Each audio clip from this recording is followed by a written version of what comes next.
সেই বিষয়টা হলো যে আমরা গত বেশ কয়েকটি নির্বাচনে, ভারতের নির্বাচনে আমরা একটি জিনিস খুব স্পষ্টভাবে দেখতে পাচ্ছি যে ভারতের নির্বাচন আসলেই ভারতের রাজনৈতিক দলগুলো, বিশেষ করে বর্তমান ভারতের যারা ক্ষমতায় আছে, তারা একটি ধর্মীয় উন্মাদনা পরিস্থিতি সৃষ্টি করে তারা তাদের দেশে পরিপূর্ণভাবে একটা ধর্মীয় রাজনৈতিক অবস্থা তৈরি করে এবং হিন্দুত্ববাদের উন্মাদনা সৃষ্টি করে। সেখানে তারা সংখ্যালঘুদের বিরুদ্ধে,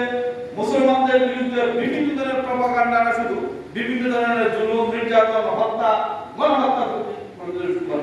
এবং সেই ধর্মীয় আবেগ এবং হিন্দুত্ববাদী উন্মাদনা সৃষ্টি করে তারা নির্বাচনে বারবার করে যাচ্ছে।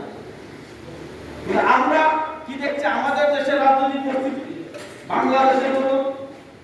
আমাদের দেশের রাজনীতি যারাই করতে আসে, যারাই ক্ষমতায় যেতে চায়, সে তার সংখ্যাগরিষ্ঠ জনগণের যে অনুভূতিটা, তার সংখ্যাগরিষ্ঠ জনগণের যে ইমান, আকীদা, যে ধর্মীয় বিশ্বাসটা, সে তার রাজনীতিতে শিক্ষা পূর্ণ কাজটা করে।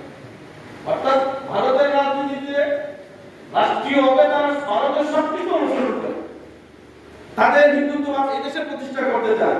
অথচ তারা তাদের ধর্মীয় অনুভূতিটা যেভাবে কাজে লাগায়, আমরা আমাদের দেশের রাজনীতিতে, নির্বাচনে আমরা আমাদের সংখ্যাগরিষ্ঠ জনগণের এই ধর্মীয় অনুভূতিটাকে এদেশের রাজনৈতিকভাবে কাজে লাগাই না। এই বিষয়টাই আমি মূলত বিবৃতি দিয়েছিলাম যে বাংলাদেশে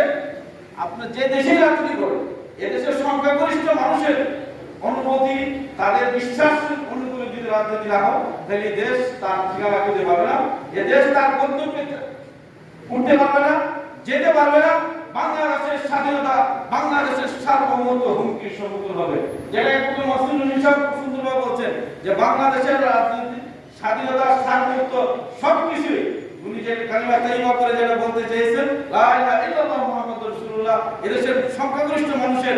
অনুভূতির উপরে, ঈমান, আকীদা, বিশ্বাসের উপরে নির্ভর করে। আজকে বাংলাদেশে যারাই সরকারে আছেন, যারা সরকারি বাইরে আছেন, তারা সেকুলারিজম, তারা উদার শাস্তি চান, তারা ধর্মনিরপেক্ষ শাস্তির জায়গা বাংলাদেশের অধিকাংশ মানুষের 92-93% মানুষের অনুভূতির বাইরে তারা চলে যাচ্ছে। এই জন্য বাংলাদেশ আজকে বারবার বিদেশিদের কান্না পরিণত হচ্ছে, বারবার আমরা হিন্দুত্ববাদের আগ্রাসনের শিকার হচ্ছি। আজকে আমি আমাদের এই ব্যানারে দেখেন যে ওই ডান পাশে যে আমরা যে ছবিটা দিচ্ছি, এখানে কিন্তু বাংলাদেশ চলে আছে, আমাদের সীমান্তে কিন্তু আমাদের ফেরানি চলে আছে, সীমান্তে বাংলাদেশ একটা পদ্ধতি বাংলাদেশ চলে আছে।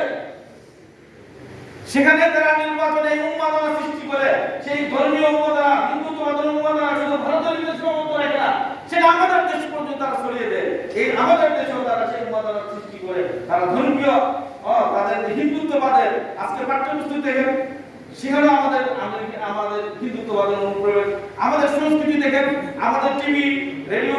নাটক দেখেন, সিনেমা দেখেন, সেখানেও হিন্দুত্ববাদের অনুকরণ, সালাম দেয় না, আদাব দেয়, হিন্দু সংস্কৃতি অনুকরণ করে। হিন্দুত্ববাদের বিরুদ্ধে কথা বললে তাকে বয়কট করা, তাকে বিভিন্ন নাজিয়া করা। এই পরিস্থিতিকে দেশকে যদি উদ্ধার করতে হয়, বাংলাদেশকে যদি তার আপন ঠিকানা নিয়ে যেতে হয়, তাহলে এই দেশের সংখ্যাগরিষ্ঠ মানুষের যে অনুভূতি, যে বিশ্বাস, যে ধারণা, সেই অনুপাতে বাংলাদেশের রাজনীতিকে নিয়ে যেতে হবে। সেই আশাবাদ ব্যক্ত করে আমি সকল রাজনৈতিক দলে, সকল মত দল নির্বিশেষে বাংলাদেশের স্বাধীনতা, সার্বভৌমত্বকে অক্ষুণ্ণ রাখার জন্য সংখ্যাগরিষ্ঠ মানুষের অনুভূতি, তাদের চিন্তা চেতনা অনুকূলে বাংলাদেশের রাজনীতি, রাষ্ট্রকে পরিচালনা নেওয়ার জন্য সকলের ঐক্যবদ্ধতার আহ্বান জানিয়ে